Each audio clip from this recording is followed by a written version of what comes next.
go. Deck 78.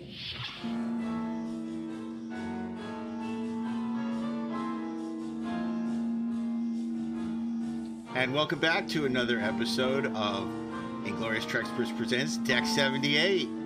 Is that the full name of it now? I keep changing it. I know. I still haven't quite found the template yet. I'll get there. I'll get there eventually. So I just haven't landed on an introduction that I've fallen in love with for this yet. So I'll keep Welcome trying. to Deck 78, the deck that doesn't exist. Yeah. Only in your mind, where anything can happen. We're on Deck 78. You always jump the introduction. You just assume people know who you are. So I'm here, of course, with my lovely co-host, DAREN DOCHTERMAN, and the voice you just heard was Ashley Edward Miller. We're very excited today. We're joined by editor, writer, director, and now author, ALLAN HOLZMAN. ALLAN is the author of the new book, CELLULOID WARS, The Making of Battle Beyond the Stars, the incredibly true story of an epic sci-fi movie produced on a not-so-epic budget. And he's following that up with a journal about the making of his film, originally called Mutant, but you may know it better as Forbidden World, celebrating its 40th anniversary this year. I have to say to Alan, why is it that we do podcasts and tens of thousands of people are going to be tuning in to listen to Battle Beyond the Stars? What we really should be talking about is, Alan's an Emmy Award winner as a director and editor for Survivors of the Holocaust, and we'd probably get, unfortunately, like 6 people to listen to that. But we talk about the dopey Battle Beyond the Stars, no offense, and people could not come to the podcast fast enough. So, anyway, welcome, ALLAN HOLZMAN. So let me talk a little bit about Survivors of the Holocaust. Because I actually, my switch from features to documentaries is an interesting one, because I came with the commitment not to use a narrator, because I wanted editing to be the main artistic key. Plus, I wanted to build characters as if in a movie, so people could identify with the documentary and actually participate or have feelings as an audience would in a feature film. And in order to do that, you have to keep them engaged all the time. But what I did, and I had to make the first cut on spec, because no one could believe that I could do a documentary on the level for Spielberg of the Holocaust without a narrator. And that's a constant search for the heart of the movie. And music becomes your narrative guide. And the music needs to be non-depressing. It needs to have heart, and because the reason why you need to feel inspired during a tragic documentary is to celebrate or feel for the storytellers. And part of that, and they are the characters of the movie. So the fact that they survived is inspirational. And I try to have the music reflect that in a positive way. And I discovered that technique working on the Native Americans when Robbie Robertson was doing the score. And I went, but when I came on, I was the third or fourth editor, really, or third probably. But they needed a new approach. And it was to take out the narrator. And I was listening to Robbie's music, and it was really depressing.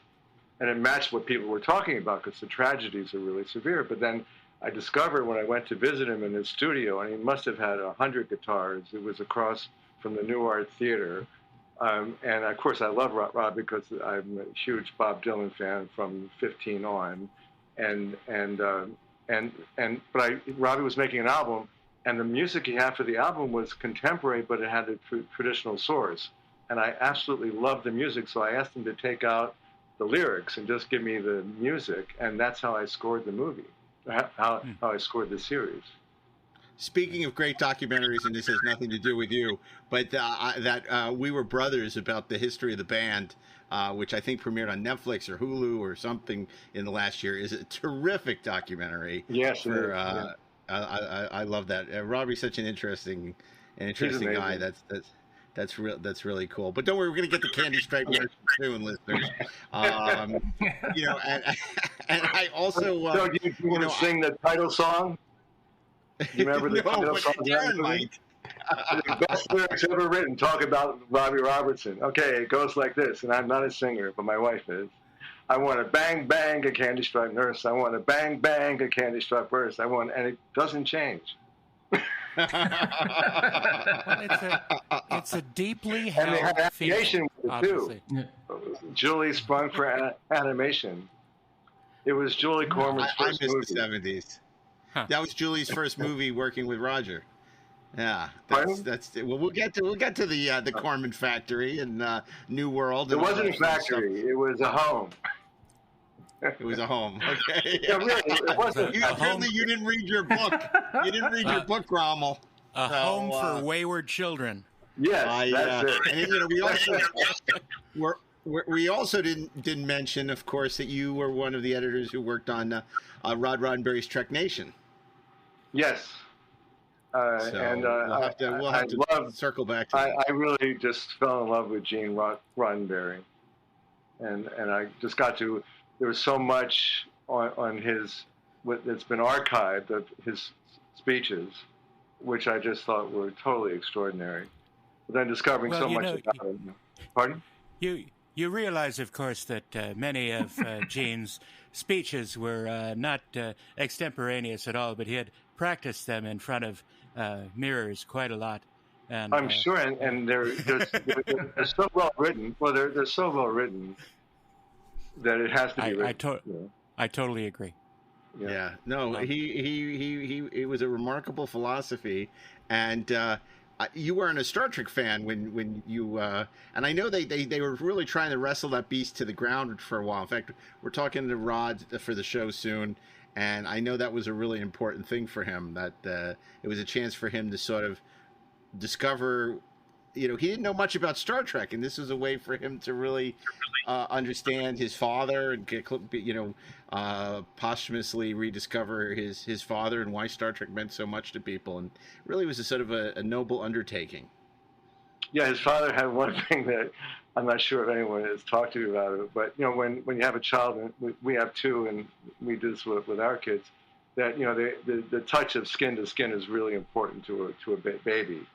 So Gene had writers' meetings at poolside at his house, and he was there naked with Rob, and he insisted that everyone be naked. Yeah, we heard those stories. I heard that story, and I ain't no band leader. I feel like maybe Rod was just a convenient excuse. There's a baby, so everybody get naked. And in the hot tub, babies love hot tubs. And scotch. Baby loves scotch. Actually, the human body is nothing to be frightened of, and we should all laud our individual sexuality and nakedness whenever we can. That's why God invented mirrors. That's correct. And showers. So, Ashley, season 4 of Dota Dragon's Blood, you got a new idea for the writers' room now. Exactly. Everybody gets naked, but everybody will just be drawn naked. You're right. Exactly. Yeah. Well, then it won't be much different than the show, right? That's right. So I actually did a documentary on my own with the TV Academy that's never come out, and I'd love to show it to you guys. It was on Sheldon Leonard, and he's the one who invented the writers' room. Yeah. Because he was doing the Danny Thomas show at the same time. He was doing the Dick Van Dyke show. He invented the first spin-off too with the Andy Griffith show. He was doing those at the same time, plus the spin-off to Andy Griffith with Gomer Pyle. So that's why he made the writer-producer the creative one in charge of each show. Didn't they have a writer's room on your show of shows? Not but for the way that because he made the show of shows. Caesar was in charge, so Sheldon wasn't in charge. He named the producer who was the writer in charge, and he could go from place to place. Right, but we're so what I'll show. And he organized Leonard was how this was a dramatic comedy thing, so it was, rather than skits, it had to make sense. So and he would. The schedule that they went on in terms of when they had the first reading, when they bring the actors in to rehearse, etc. The same thing is done now. It hasn't changed, but he never gets the credit for it. Well, you know what else he doesn't get enough credit for is he was super pioneering in terms of with I Spy. You know, everybody talks obviously about the interracial pairing of Bill Cosby and Robert Culp, but from a TV perspective, from people like us who make TV, what was amazing about that show was they actually, instead of shooting on a backlot, they traveled around the world and shot internationally. It was so ahead of its time, where they would literally go to other countries and shoot. He collaborated with a student at USC who came to him and said, "You need to think outside the box." And that's how Cinemobile was invented. They put a truck inside an airplane. So all they had to do, he said, if you're going to go around the world shooting, you don't want to rent because you're going to get the worst equipment. You got to bring your own. And they put it all. They took the equipment with them. And then Sheldon hired himself to be second unit, so he and his wife could have a vacation and travel. Nice. He was no dummy, that Sheldon Leonard. And also, he was a great heavy bui he was an actor, before he became a that's how he got it. Well, he threw Jimmy Stewart out of his bar. And you've done a bunch of... we got to see the Sheldon Leonard documentary. Yeah, I also did a documentary about Frank Capra that's based on the archive that I got rescued from a closet at AFI from the Harold Lloyd seminars from the time that I was a student there. And it was Frank Capra at the end of his career after he had written his autobiography. And he gives the most impassioned, beautiful talk about how a movie is magic, but for a movie, it can't be a religious statement. It can't be a political statement. It has to be a human statement. But one thing he discovered early on in his career, that when he had his first cut, it worked in the editing room, and then he put it in front of an audience, and it was slow. It wasn't moving fast enough. So that's when he invented the style of people talking fast. So all the 40s movies that have people talking fast, it came from Frank Capra. Yeah, Capra was a remarkable director, and obviously a remarkable man when you get into his trial, what he did during World War II, and obviously part of that group. But anyway, we're here to talk about a film that, and again, I'll say less remarkable. It's a subject of much fascination to genre aficionados, because, of course, after the success of Star Wars, the incredible success of Star Wars, there were so many imitators. There were, movies like Message from Space, which were Japanese imports that were quickly dubbed. There's movies like Starship Invasions. Obviously, some would say Battlestar Galactica was, but really, what's amazing is that this was Roger Corman made Battle Beyond the Stars, which was his most expensive movie ever at the time. Spent a huge amount of money. It's still his most expensive movie. It hasn't been surpassed.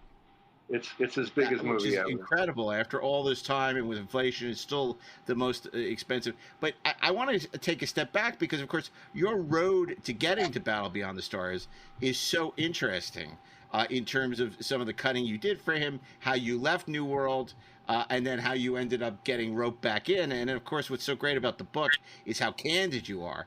Because, we've all read the Starlog, this is going to be the next Star Wars, it's so great, and, all the, the interviews with Jimmy, and, that's all fine and good, but we've all seen the movie. So the fact is, I love, just how candid and honest you are about what was really going on there, because everyone anyone who cares about movies and genre, they know the legend, print the legend with Roger, which is great. He gave all these people these opportunities to write and produce, direct, to star, and Nicholson, Bogdanovich, the list goes on and on. But, you kind of talk about how the sausage was made, and the less glamorous part, and that's not a part that a lot of people really talk about. They say, oh, Roger gave me my start, right? That's usually what you hear. But you really dive into this whole thing, which is so interesting. That's what I really love about the book.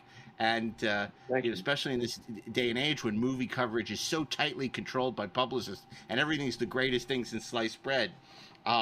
You talk about, like, you're very fond of the movie. You had this really great experience, but in a way, but it was hard and it was awful and it was messed up. So let's maybe talk a little bit about kind of your road to Battle Beyond the Stars before we get to that movie. I was a student at AFI, and I didn't have enough money to last my first year, and so I needed a job. And Julie Corman had offered Candy Striped Nurses to a classmate of mine. There was a whole snobbishness between AFI and Corman. Students at AFI thought that Corman was the lowest of the low, and people at Corman thought people at AFI were the biggest jerks in the world. So I jumped at Markov.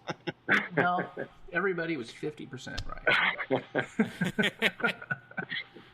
I actually cut Sam Markov's first independent movie from Arkoff International, Final Terror.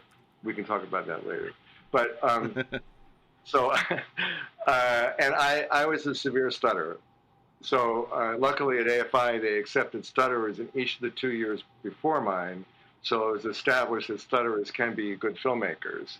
And so I jumped at the job, and Julie, she liked my movie. I showed her a short that I cut, and I actually cut a feature that stars Richard Gere and John Abnett's first movie that he's never let out, called Confusion's Circle. And I also had cut a compilation of all the Eastern Airlines commercials, which was aired after Nixon's, I hate it, after his inauguration, that was narrated by Orson Welles. So I had some, credentials, and then my second year, I was also out of money after shooting my movie, which was Skin, based on a short story by Roald Dahl. And Julie asked me to cut her second film, which was directed by Jonathan Demme, Crazy Mama. And after cutting Crazy Mama, I'd finished my movie, and Roger asked me to cut down the Peter O'Toole movie that he just bought, and we were in the theater, and I showed him what I did. And then I screened my movie for him at AFI, and he only fell asleep once during it, and I reached over and raised the sound and woke him up. And we walked outside, and I was carrying my film camera on Sunset Boulevard, and I said, Roger, can I do? And he said, thank you very much, Alan, I'll see you later. And he walked away, and I couldn't even get the word direct out. So I figured that bridge was just burned forever. And John Abnett was working for Fred Weintraub, and they were doing That's Entertainment for Animals. And it wound up having 3 titles. It's Showtime, The Wonderful World of Those Kooky, Crazy Animals, and I forget what the third one was. But so I did that for him, and then I cut 2 movies in Asia for him. One was with Susan Sarandon and Jodan Baker, called Checker Flag or Crash. Another with producer Andre Morgan, who also worked with Fred, in Hong Kong, and I cut at Raymond Chow Studios. And that was Amsterdam Kill with Robert Mitchum. We shot in Amsterdam too. And cutting in Amsterdam, they had the editing room next to a women's prison that I never got to see, but it was next door to it. And they had wooden, it was on a steam deck, and they had wooden slats and grass growing up. Wow. But in Hong Kong was great because they had, even though they made the electronics, they never used them. They had to use it for export. So they had no electronics for their films. So they cut all their films in the camera. And they shot in 35. They did audio afterwards in 17.5 millimeter full coat. And but whether it was an action scene or a dialogue scene, it was freeze, don't change the lighting, move around the other side, take the other angle, and so then they would just cut out the flash frames. They wouldn't even use the machine. And I think that's why there was such an explosion of freedom of editing in Hong Kong action movies, because suddenly all these people who had to grow up pre-visualizing movies now had the freedom to edit, and they just went wild with it. Who cares about rules? So anyway, I did my movies for Fred, but I was tired of having, doing all this creative work to save. Chapter 3 of my book is called Turning Shit into Mediocrity. And that's what I thought I was doing, And so I really wanted to have a good movie. And Coppola was like the star, with Zoetrope. And Wim Wenders, whose work I love, was going to do Hammett. So I wrote Roger a letter. I didn't call him because of my stuttering, but I wrote him a letter asking him to recommend me.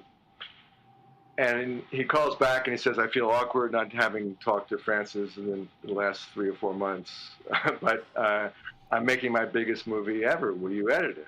And he told me what it was. And he said it's a combination of Star Wars and Seven Samurai. And, of course I was interested. And I went in and negotiated him up from $600 a week to $650 a week. And I was starting. But I knew what trouble I was getting into. And I knew that everything goes wrong in a Corman movie because everybody's out to get the other guy. And the only way to prove yourself as a director is to be smarter than the person you're working for. And I wanted to be above the political fray. I wasn't interested in anything other than having a good movie. And I was really influenced as a kid by the K Mutiny and the journal that the ensign kept during it. In terms of trying to see what the best decision for the next day is, how to keep the ship from mutiny, first of all, and then how to survive. And so I thought that if I kept a journal, I would, I could maintain a perspective on that. And I wrote every single night, no matter what time it was. A lot of the entries are at midnight or 2 a.m. But and I didn't take away from any work time. And I roller skated then. So I got my exercise going to and pro from work. Wow. That the process of doing that show, specifically for Corman, must have been interesting, because I can't imagine that they would have shot a ton of footage. His schedules were fairly short, or was that not the case? It was a problem with the footage every day, a lot because of the staginess of it. Jimmy Murakami was the director, and he had done second unit for Roger before, but he was basically an animator, and he had everything storyboarded. And he shot the storyboards, and there was hardly any movement. And there was never a lot of coverage. In fact, once, Jimmy, there was a conference with 6 people, and he didn't shoot this one guy, but a major line. Oh, my goodness. And I said, Jimmy, you got to go back and do a pickup. He says, no, I don't like that guy. It's like, what are you going to do? No, every day was a nightmare of dailies. And I spent a lot of time. I had a second editor, and he gave in to the footage. I gave him lecture after lecture of, you can't let this film be bad. You have to find a way to make something special out of it. And even if it were just totally flat and you couldn't, etc., make a rhythmic thing out of it. Do something mathematical, invent something. And there was something that I when I was editing for Roger, Joe Dante and Alan Arkish were cutting trailers then. Mm-hmm. And when you do sound, you need fill in 35 millimeter to go, because you have to have an effects reel and a music reel, and you have spaces, so you got to fill it with fill. Yeah. So the labs give you the reels for very cheap, for a penny a foot, of films that are rejects in terms of the color. And sometimes great movies would come in, and they had what was called the Dante Arkish Memorial Library, which were reels of film that were great from different movies. And they had the bridge explosion in The Wild Bunch. Right. And I studied it, and I saw that there were like 4 frames of clear. And then with any gunshot or any explosion, you always get a clear frame. Some frame is whited out because of the amount of light. It always happens. And so I took white frames and extended all the gunshots and all the explosions and all the laser shots, etc. I made it bigger. And then there was one point where the Kelvin, which they are supposed to explode because they've generated too much heat to stop the tanks from coming in. And John Sayles wrote a brilliant script. I just loved it, and he's just so funny. And it came in as 2 shots, one medium and one wide, where a couple sparks go up and they fall. What are you supposed to do with that? Yeah. And as a stutterer, I taught myself editing, and I was a school projectionist at Bennington College, where I was a drama fellow because they needed male actors, and it was an all-girls school then. And I had the job as a school projectionist, so I had the splicer and leader, in case I had breaks, I could put leader at the beginning and end, etc., or fill in a shot. So I had black leader and white leader. and the Beatles' White Album came out. And so I spent a winter work term in a room with a projector and splicer and cut subliminal editing to the Beatles' White Album. Nice. I didn't have it in Sync Machine, but I would project it and play the album, just see patterns. So I was used to subliminal editing. I looked for ways to get that in, and so with the Kelvin, I just did back and forth, and with the white frames, I could extend it and just flash back for 2 seconds and make something out of it with a big noise. Yeah. So you'll see extended flashes all through that. Because you had a problem with visual effects being delivered to you. It was very, you had a problem with special effects being delivered to you on time and being anything usable, that they were their own little fiefdom over there. That problem happened before I even cut a frame. Chuck Comiskey, who's gone on to have a brilliant career with Jim Cameron, he was, at that time, the ethos was special effects are budgeted for so much money, but it's going to go over budget. It's going to take longer.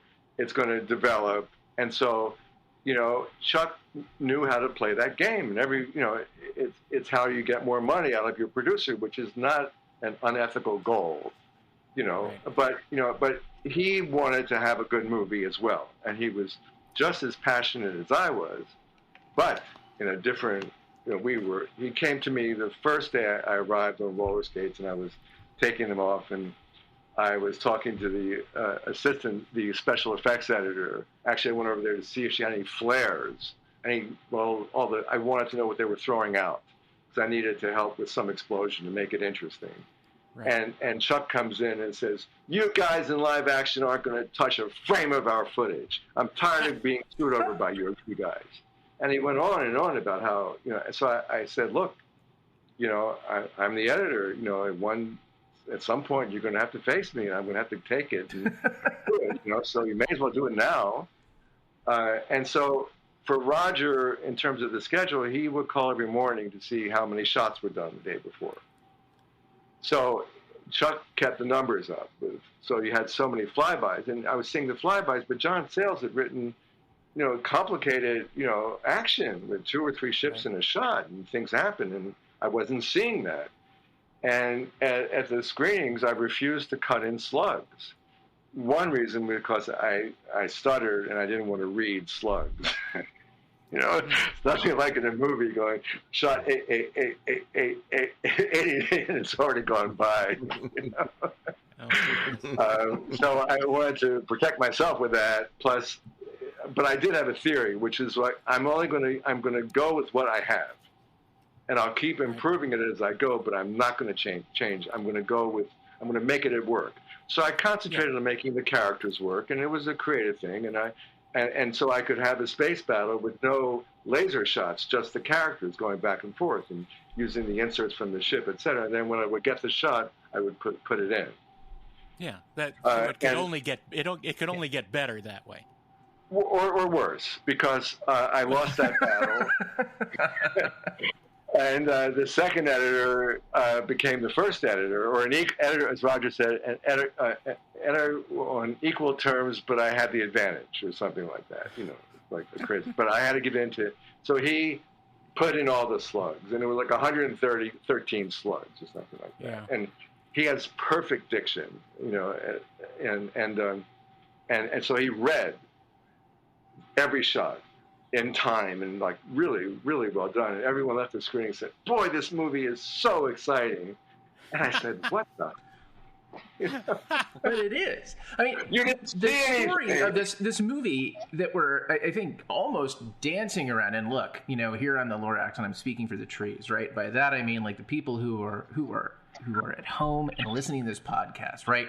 The thing that I think is most exciting about this film, other than the fact that it works as well as it works, on the budget that Roger Corman is working with, right, is the names that you are just casually dropping, right? It's Joe Dante and Jim Cameron.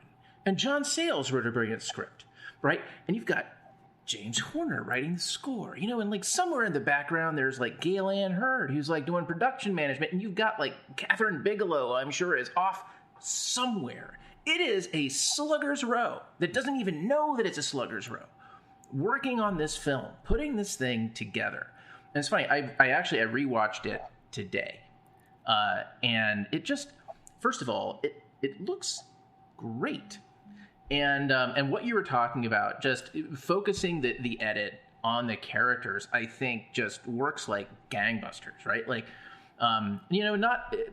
not all of the effect shots are like, it's not Star Wars. It's like, obviously, I think Roger wanted it to be Star Wars, but there are budgetary limitations that I think that the way that the movie is put together, the raw talent that exists behind the camera, really just elevates that material and makes it so much fun and so exciting. And to me, it's like, I watch that film and all I can think is, who the hell needs USC or UCLA, right? Like, when Roger Corman is just turning you guys out and just saying, here world, here you go, here's my gift to you. Well, Roger handpicked people from USC and UCLA too.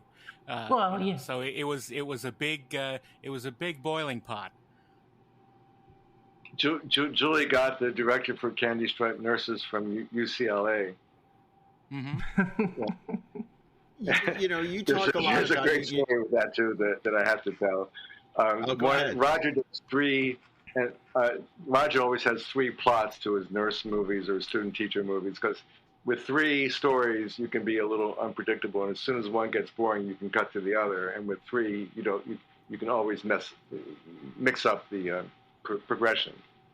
And he loves cover, so he can control it in the editing room. And Allan Holzman, who's the director and writer, shot one of the themes in Candace Rielson, who was Roger's main star in those days, is one of the Candy Stripers, and she's trying to help the rock star Owen Bowles get it up. And she succeeds, and Owen Bowles makes love to her and his two go-go dancers at the end, but it's only shot with one wide angle, and he never takes his pants off, so he's dry humping the girls. And so Roger calls the director. Like a documentary title.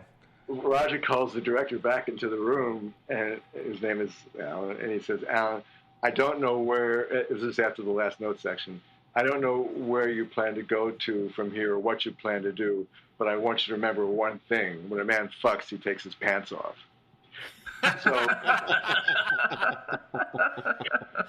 So when Roger gave me my break after battle, one was to do a second unit on a car movie that Gail and her produced, actually.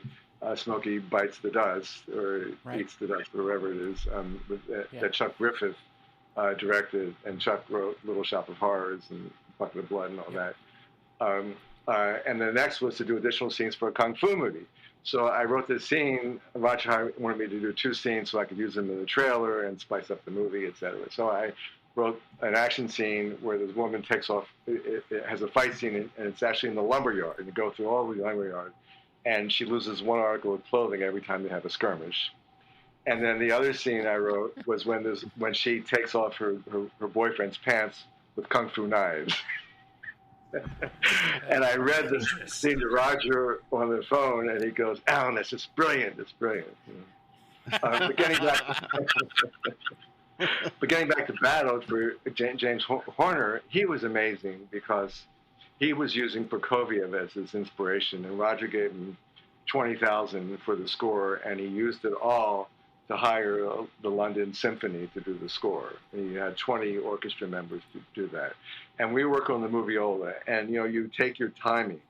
I was his music editor, and so he wants the exact frame of everything, every hit and beginning and end. And he wouldn't trust just stopping the moviola. I had to go up one number and then back two and then back to the center, and he hit every frame exactly. I mean, you look at that movie and you see so much is helped by the music. It's phenomenal. Oh, absolutely. And then look at Star Trek again today. Compare the two scores. It's the same score, and it's Star Trek. Oh yeah, well, and it's also the same one as Aliens. But it's like the thing that's, again, as you said, like what's brilliant about that score is that it does like hit everything perfectly. And it's such a difficult thing to do, and you require a composer who has just a very exacting sense of timing and drama, and either like a great relationship with the director, or just a very natural sense of how these things work. But that score really carries the emotion of that film, and it really like helps out with the transitions, and just makes everything so seamless. It even makes the special effects feel better. It's pretty amazing. It makes it less expensive. Yeah. But imagine me, and we got along great, Then he comes to I'm screening my first cut of Mutant in Roger's office, and he's not there, and so it's like. And Jamie came late. We called him Jamie then. Yeah. And he came at the sequence where Tracy, the girl, is running from the mutant in the hallway, while Cal, the scientist who has cancer, is getting the cancer taken out of him with a mat knife and pulling the tumor out by hand. And so there's this chorus of screams that goes on. And I wouldn't let him come in the movie then, because I wanted him to see it from the beginning. But secretly, I didn't want him to do the score, because I wanted my wife to do the score, because I wanted a punk new wave score, and I wanted rock and roll, not rock and roll, but I wanted new wave electronic score. And so I had to say no to James Horner. Well, his consolation prize was he got to do Aliens. It didn't hurt his career.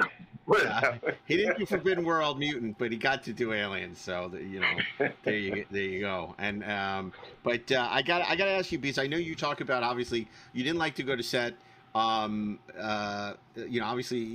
Jimmy and you didn't have the greatest relationship at first. But did the cast ever come to the edit bay or want to see dailies? Did you have any dealings with Papard or there was never time for cast to come in. They never came to the editing room. But I had Bob Kaiser go to the set to show up. But I didn't like going to the set, because I knew everything about everyone, and I knew all their details. I like all the blonde actresses always moved their head before they talked. Right. And I had to cut it. I could never leave that in, and it was a big headache. So I had things about all the actors that I didn't their idiosyncrasies. I just didn't want a relationship. I wanted to just be me in the footage. And like I read, the script once, and then I didn't read it again the entire time, because I just wanted the film to speak to me. I didn't want the script. I didn't want to make the film work to the script. I wanted the film to be what it could be, and there's the movie. That's what I'm stuck with. There I go. And I didn't really have time to go and schmooze and kibitz. But Jimmy and I there was one talk, and this is in the book, where it's the editors weren't invited to the crew party, and finally we found out, and then we got invited, and because we weren't looked at by by Jimmy's assistant as being part of the production. Which is a laugh. But anyway, we go there, and he gives me this long lecture about how so it's important for the editing to be this, that, and the other, and pulling it all in. I'm waiting for him to say, and you've done it, and he goes, and you haven't done any of that. You're cutting for Roger. You're not cutting for the emotion. And he was talking honestly, but when you're there on the set and it's live, everything seems to work. But you're not looking at what the shot is. If the camera's not moving, who cares how good it is? It's a stage show, and it was really stagey. And I argued a lot about moving the camera. And I taught at SC editing for 12 years, and I noticed that the most frustrating thing with the students was that they had trouble. And this is not about SC, but just students. They were afraid to move the camera and the actor at the same time. It messes up the lighting. It's just, and I see all these people, they don't have a background in theater. Well, it's hard. In theater, you have to move people to keep it interesting. Yeah. And I wish, and it's not expensive, and I have a background in theater, and I was a theater director and a theater actor, et cetera. And so, you deal with subtext and movement all the time, and they were afraid of that. And Jimmy was really, and so, but the cameraman wasn't moving the camera. So, but finally they got this new invention that had the camera on these springs like a dentist chair, and they used that, and then started to move. And then, so I mentioned this in the book. They finally got my point, you know. And I would send criticisms back to the set through Marianne. So. Marianne Fisher, who was the producer. So I was not a popular guy, but I thought it was my role, to be honest. You know. Well, yeah. I mean, I really didn't. I didn't smile. I didn't like have a good time.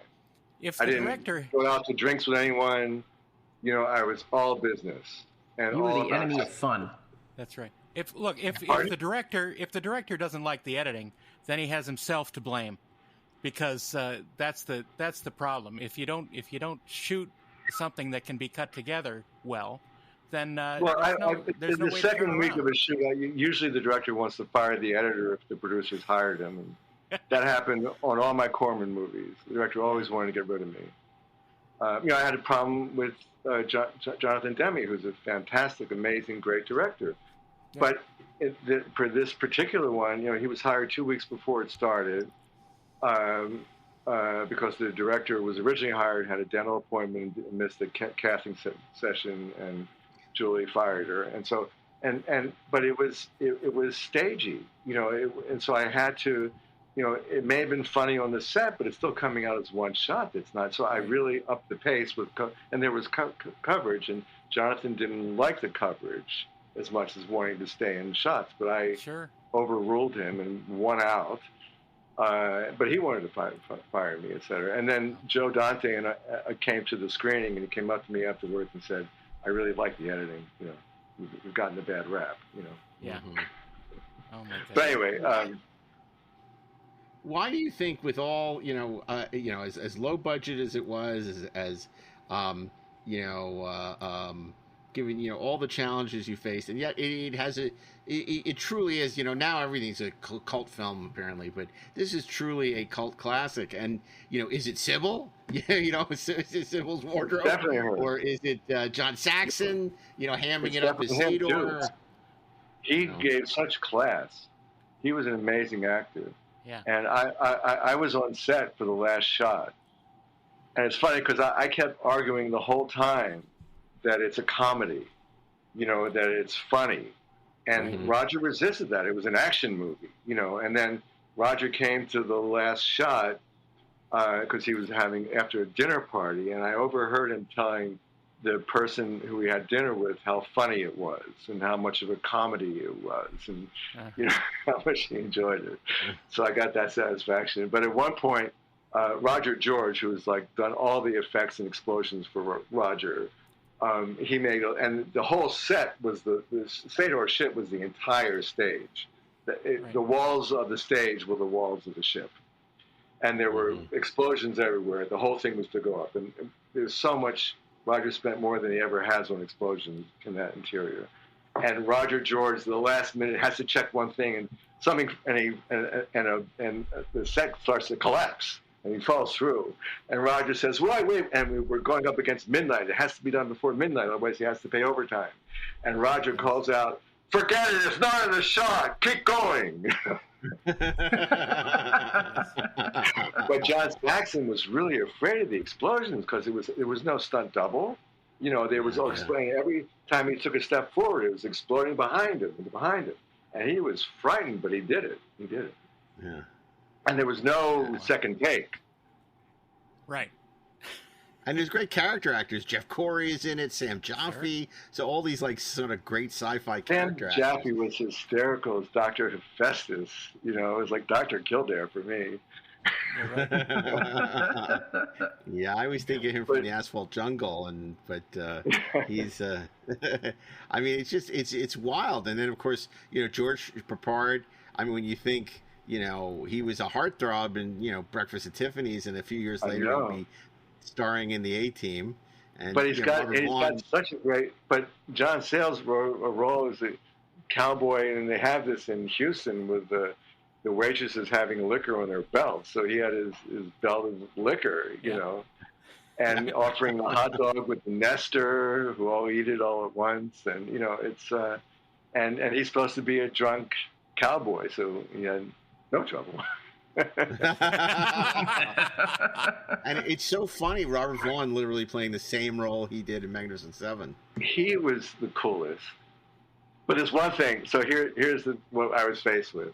So there's Gelt. He plays the character Gelt, which is another John Sayles thing. The evil, greedy guy is called Gelt, you know, which is Jewish for money, et cetera, Yiddish for money. So, so there's an explosion in the ship. So, and it's the smoke that comes out, and he's there in the ship, and he just winces. That's all he does, and that's all I have. And so that's where subliminal editing came in, and I did back and forth with that. But there's one catch to subliminal editing in 35 millimeters that you can't negative cut that. So it all has to be shot optically, which means in those days you're one camera shooting off another, and it's expensive. Yeah. But Roger kept going for it, you know. And then I did it in Mutant. I did so much subliminal editing, and he paid for all that. And I was doing subliminal editing for Fitzcarraldo. I was hired to cut the trailer, and this was the last thing I did for Roger. And whenever Fitzcarraldo loved the opera, and whenever there's a big thing, I did all this subliminal editing and transition to the next scene.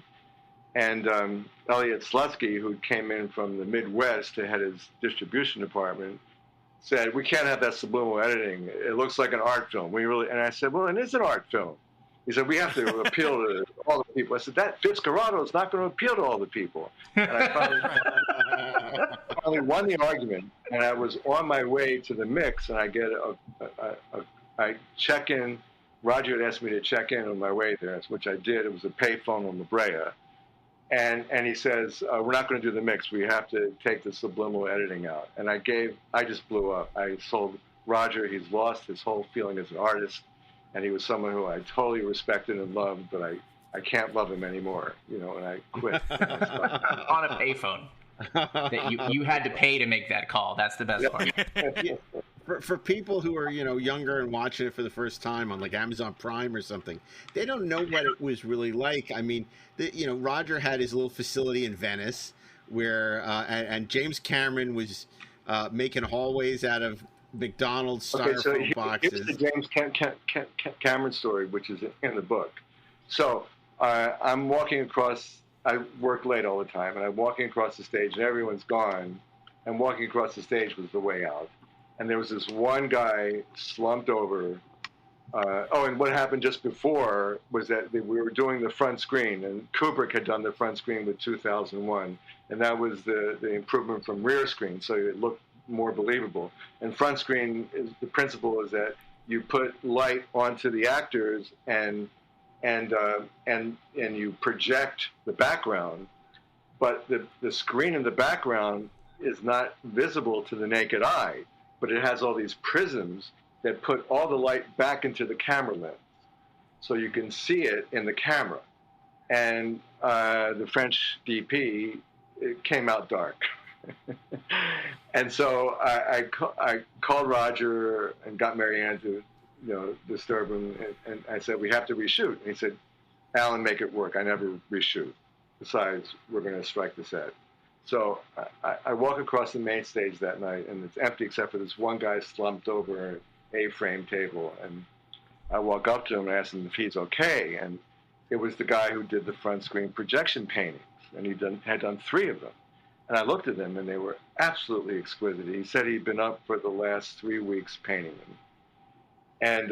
And so I called Marianne, and I said, "I got to talk to Roger." And she said, "He's having dinner, and he never is supposed to be disturbed during dinner. I won't do it." I said, "You have to. They're going to strike the set. I have to talk to him." And so she did, and I called him, and he said, "Alan, for the last time, I never reshoot. Make it work."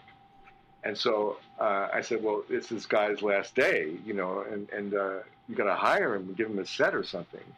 And I said, "He's just too talented. The paintings are just too good." And he said, "Okay, what's his name?" And I asked him his name, and it's Jim Cameron.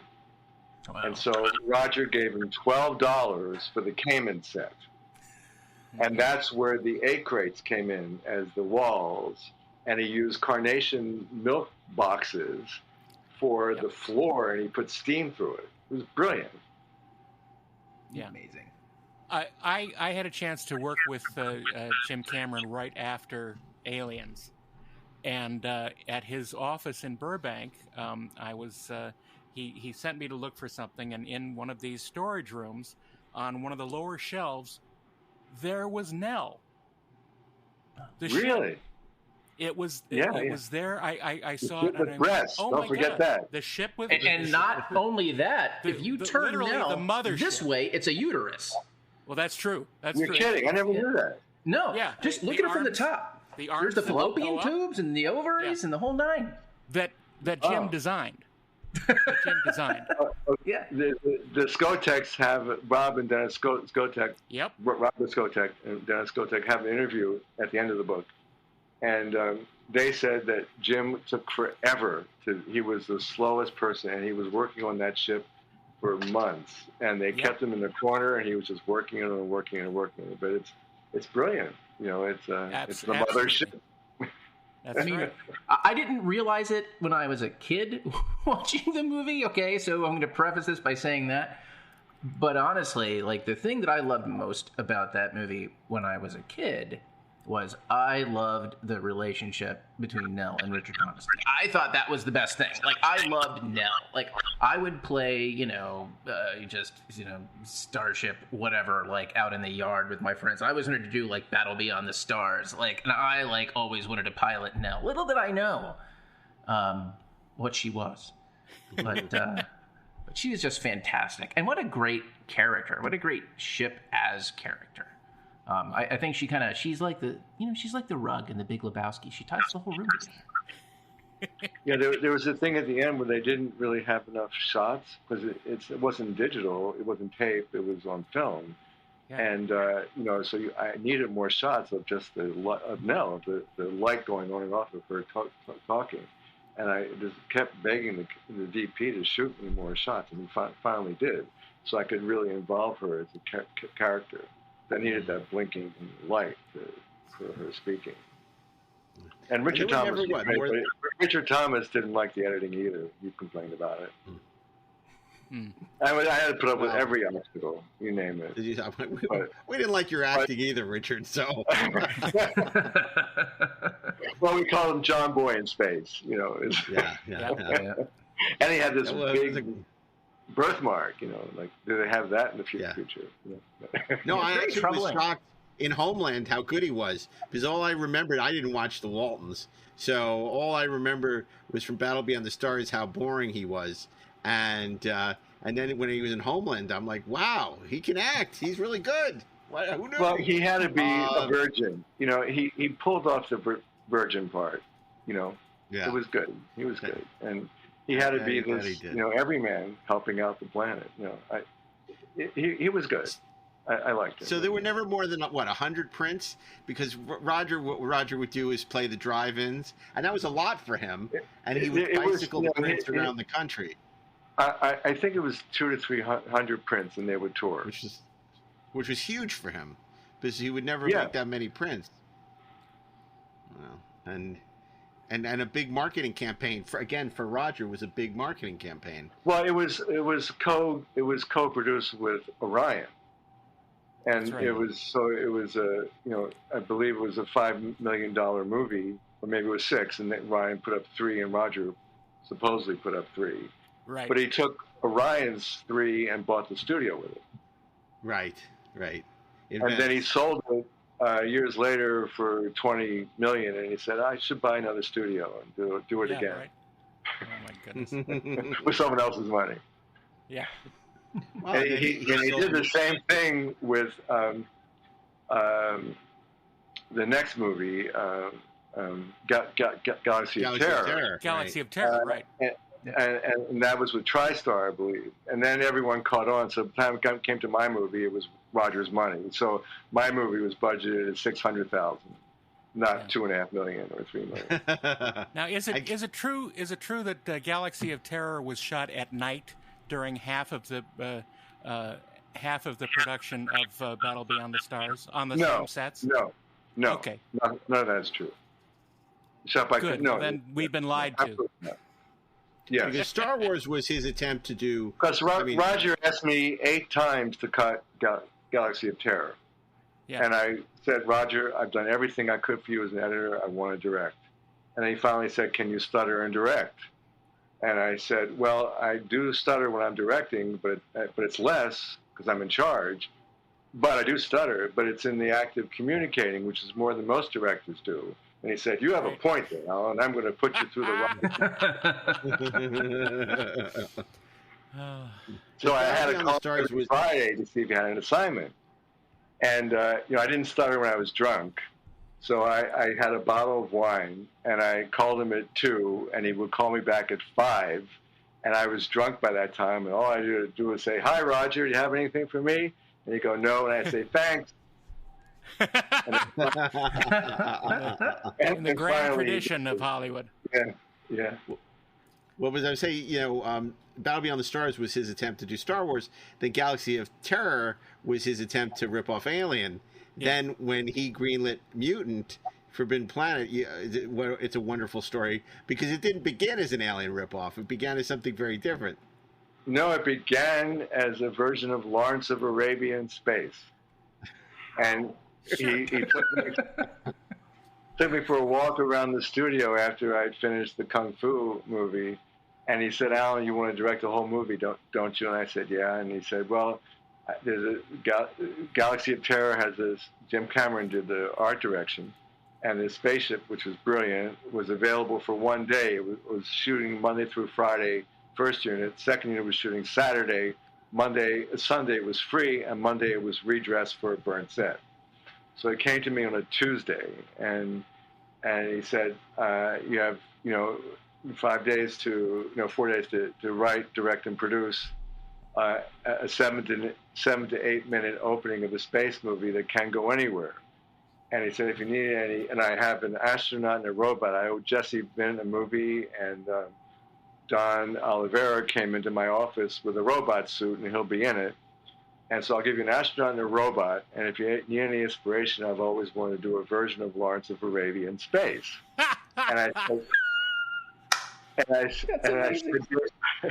I said, David Lean's my favorite director. He said, well, then you should have no problem at all. Goodness.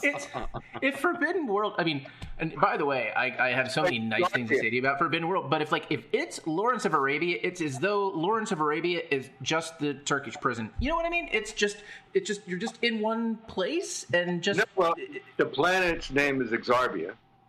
Okay. And they do go out in the desert. Yes, they do. Yes. They do. And so, but what happened, I gave him treatments based on Lawrence of Arabia, all which he said were too expensive, and then he said, I want to rip off Alien. And Jim Wynorski and R.J. Robertson had come to him with a story based on Attack of the Crab Monsters, which was based on The Thing, which is what Alien is based on. So they basically gave Roger his own story, and that's what he wanted to do. But Roger came up with the idea to kill the mutant with cancer, which was a brilliant idea. Totally agreed. Like that moment just, I think, elevated that movie incredibly for me. In fact, there's a lot of things in the third act that I thought just kind of took that whole film to its own level and made it very different from Alien. I mean, number one, just the attempt to reason with it, and then. Which obviously didn't go the way that everybody planned, but there was something kind of cool about that. And then it was like plugged in. Yeah.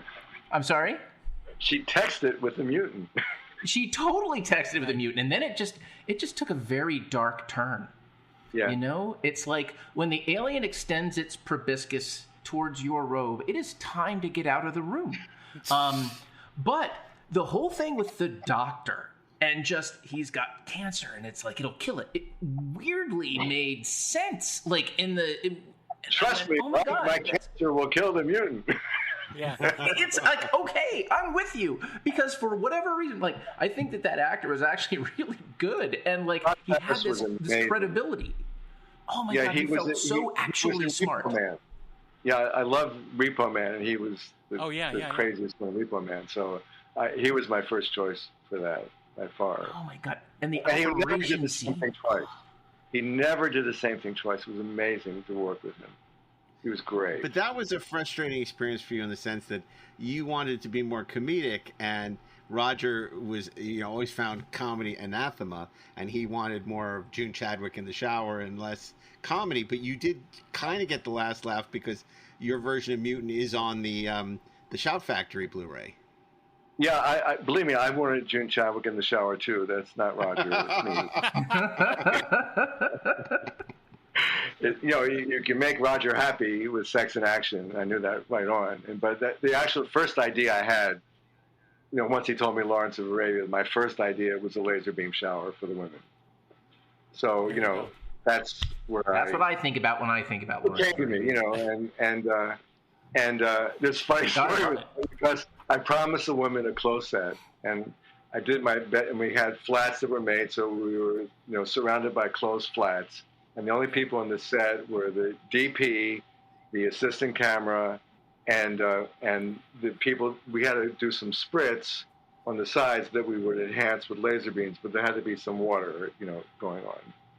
Yeah. And after we did all the takes, and I admittedly did one take extra that I didn't need, but it was a close-up, and I was just too close. I knew I would never be there again in life, so I did it. I walked out to check with the sound people just to make sure everything was okay. And at every corner where the flats were the guys in the crew stacked on top of each other, looking through the slats. Oh my goodness! Oh my God! The incorrigible crew. They're human. They're boys. But in the Roger Corman University. I'll tell you what else was awesome. Go ahead. I'm sorry. No, the theme of rape was really important to me, and that's in all my movies, and everything I did in the theater. And I didn't discover why until much later, until I wrote my first novel, so which I did before working for Roger on Battle, because I had written this erotic roller skating thriller that Erwin Yablans played with and toyed with for a year, and then he went off and made Roller Boogie. So I was devastated, and I dropped out of film, and I got a construction job, and I wrote it, and I was frustrated with my stuttering because I couldn't make calls myself. I had to always have someone else do it, so I couldn't even fight my own battles, and my stuttering really hadn't improved, and I couldn't figure out why I stuttered, because my parents told me a story, my mother told me a story that I couldn't believe, which that on the day my baby brother was born, when I was 6, I was so overwhelmed with joy that I didn't know what to say, so my vocal cords became paralyzed. And after 2 weeks, I had a severe stutter. So I couldn't be near any man with thick, hairy hands. In my whole life, I would get these weird chills where my whole body would go, and it would just happen. Wow. It wasn't emotional. I would just, stay away, and I stayed away from older men. I couldn't, I never could talk with my father. Always talked with my mother, etc. My mother always talked, and I listened. But anyway. But I couldn't figure out why, and everything I was doing was about rape. I mean, even in my spare time, I was reading books about rape, and then I put together everything. I was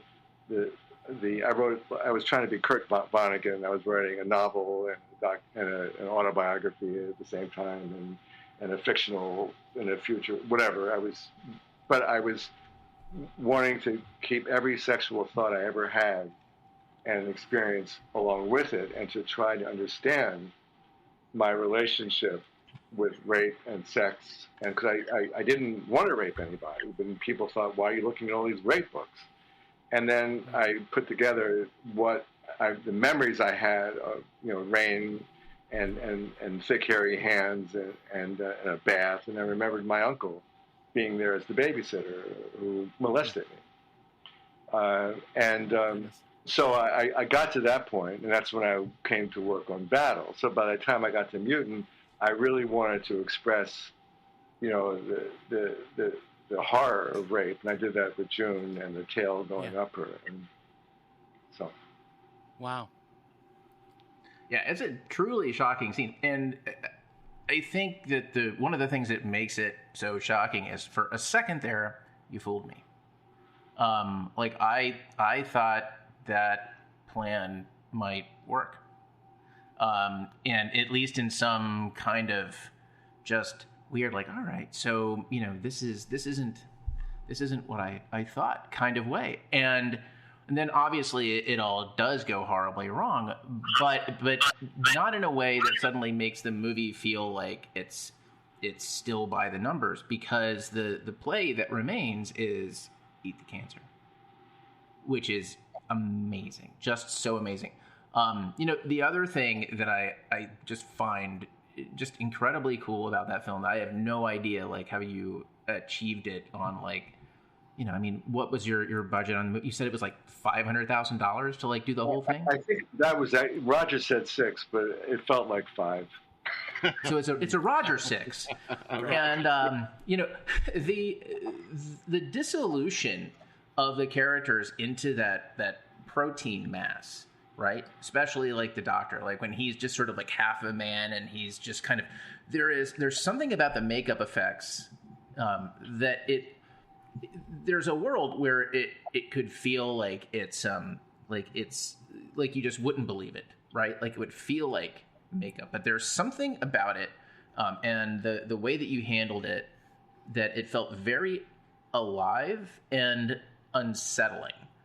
And the closest analog I can come up with is, and it's not quite this, but in RoboCop, when the dude gets covered in toxic waste and then he is falling apart, but like the way that movie handles those guys falling apart and turning into pure protein, and it's really like it's ooky, like in a great way. It's mysterious and it's kooky.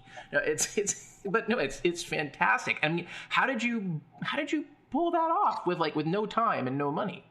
John Buechler was a total hero on it, and so was Steve Neal. I mean, people were, and Steve Neal, by the way, did the mutants and all the mutants, and the Skotex helped with stage 4, but he did 1, 2, and 3, and the sculpting in stage 4. And Steve Neal also did all of Spock's ears for the show, for motion picture, in the second series. I don't know if you've interviewed him. But John and Steve, they just worked. They were getting their break. They loved the opportunity, and they wanted to be. This was their chance to shine. And the slime was methyl cellulose, which is the main ingredient in toothpaste. Yep. And we got it from Long Beach in barrels.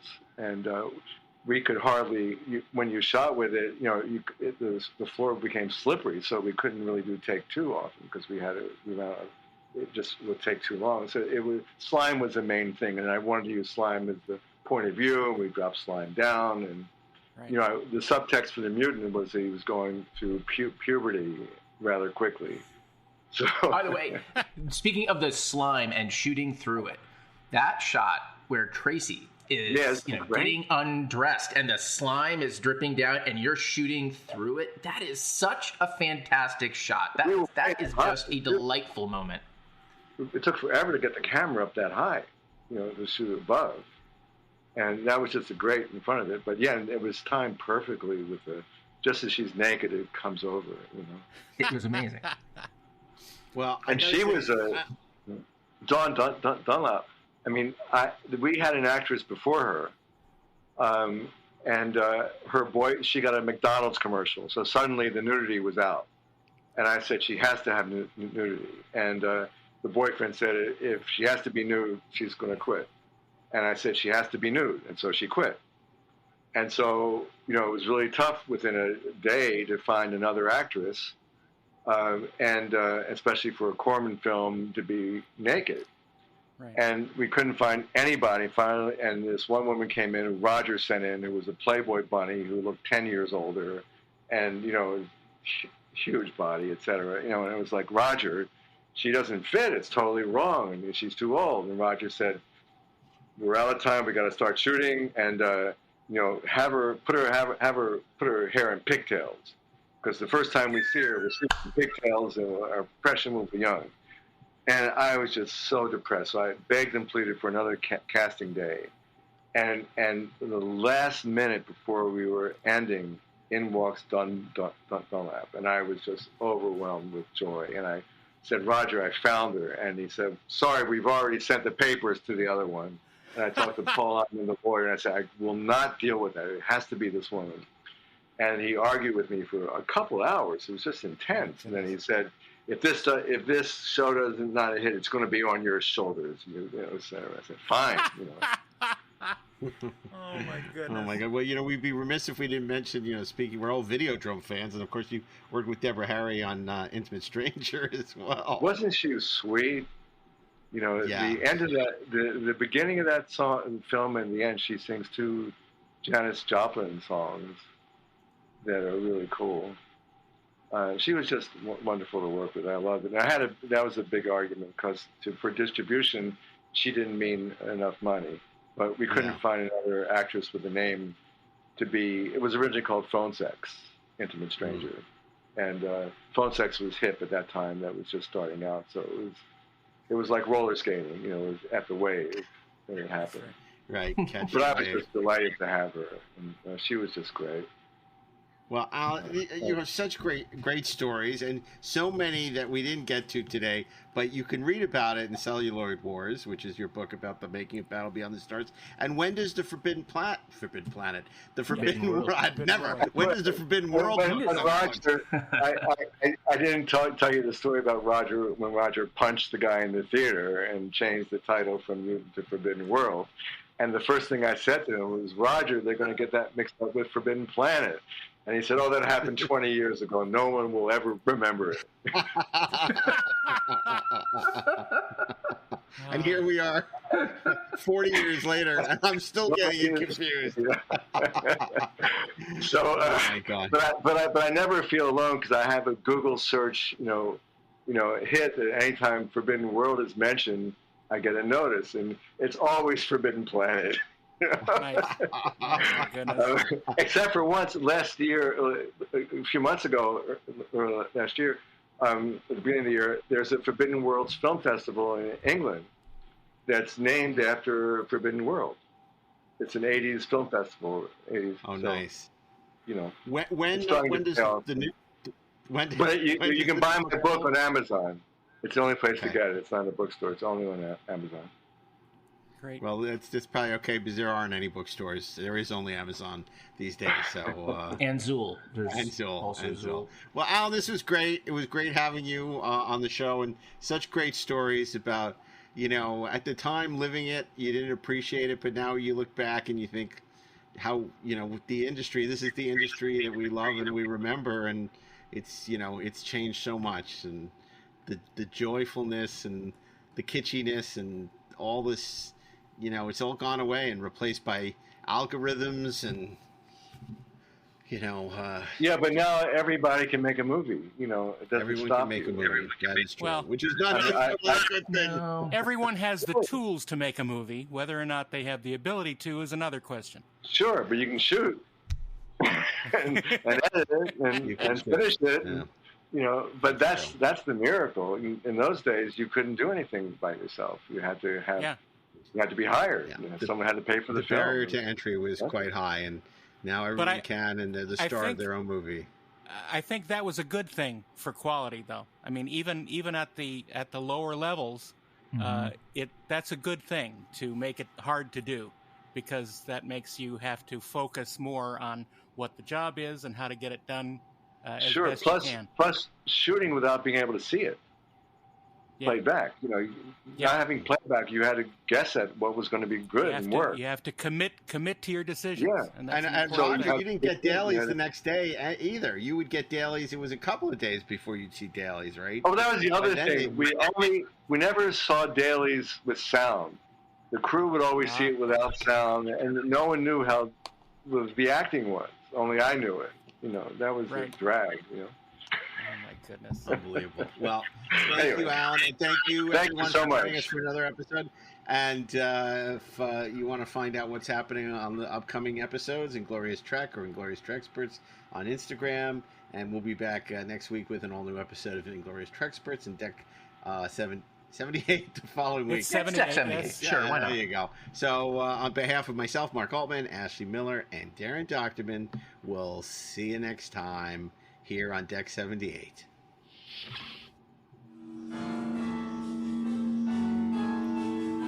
Deck 78 is an exclusive podcast from Decksperts Plus.